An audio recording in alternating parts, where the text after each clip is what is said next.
नमस्कार मित्रांनो, आजची बातमी अत्यंत धक्कादायक आणि चिंताजनक आहे। युरोपमध्ये एका क्रूझ जहाजावर हँटव्हायरसचा प्रादुर्भाव झाल्याची माहिती समोर आली आहे आणि या घटनेमुळे संपूर्ण जगाचे लक्ष पुन्हा एकदा एका नव्या विषाणूकडे वळले आहे।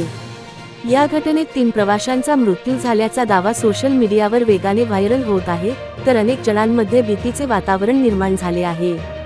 नेमका हा व्हायरस काय आहे, तो किती धोकादायक आहे आणि भारतासाठी याचा काही धोका आहे का? आजच्या व्हिडिओमध्ये आपण सविस्तर जाणून घेणार आहोत। मित्रांनो, हँटव्हायरस हा काही नवीन व्हायरस नाही। हा विषाणू अनेक वर्षांपासून वैज्ञानिकांच्या नजरेत आहे।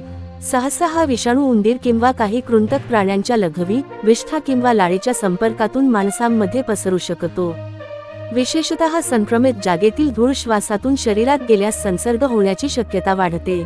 या व्हायरसची सुरुवातीची लक्षणे साधारण फ्लूसारखी असू शकतात। ताप येणे, अंगदुखी, डोकेदुखी, थकवा, मळमळ, उलट्या, पोटदुखी। परंतु काही गंभीर रुग्णांमध्ये फुफ्फुसांवर परिणाम होऊन श्वास घेण्यास त्रास होऊ शकतो आणि स्थिती गंभीर बनू शकते। सोशल मीडियावर व्हायरल होणाऱ्या पोस्ट्समध्ये क्रूझ जहाज, युरोप, 3 मृत्यू असे दावे केले जात आहेत।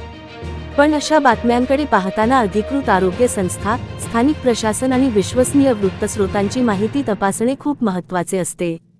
कारण कधी-कधी पोस्ट्समध्ये संदर्भ अपूर्ण असतो किंवा जुनी घटना नव्या स्वरूपात शेअर केली जाते।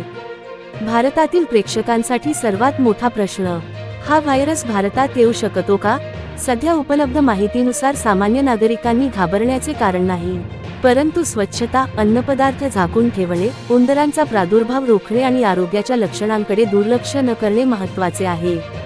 तर मित्रांनो, हँटव्हायरस बाबत जागरूक राहणं गरजेचं आहे, पण अफवांवर विश्वास ठेवणं टाळा। अधिकृत माहितीवरच विश्वास ठेवा आणि अशाच महत्त्वाच्या अपडेट्ससाठी आमच्या चॅनलला सबस्क्राईब करा। व्हिडिओ आवडला असेल तर लाईक करा, शेअर करा आणि कॉमेंटमध्ये तुमचं मत नक्की सांगा। हा नवा इशारा आहे का की सोशल मीडियावरील अतिरंजित चर्चा? धन्यवाद।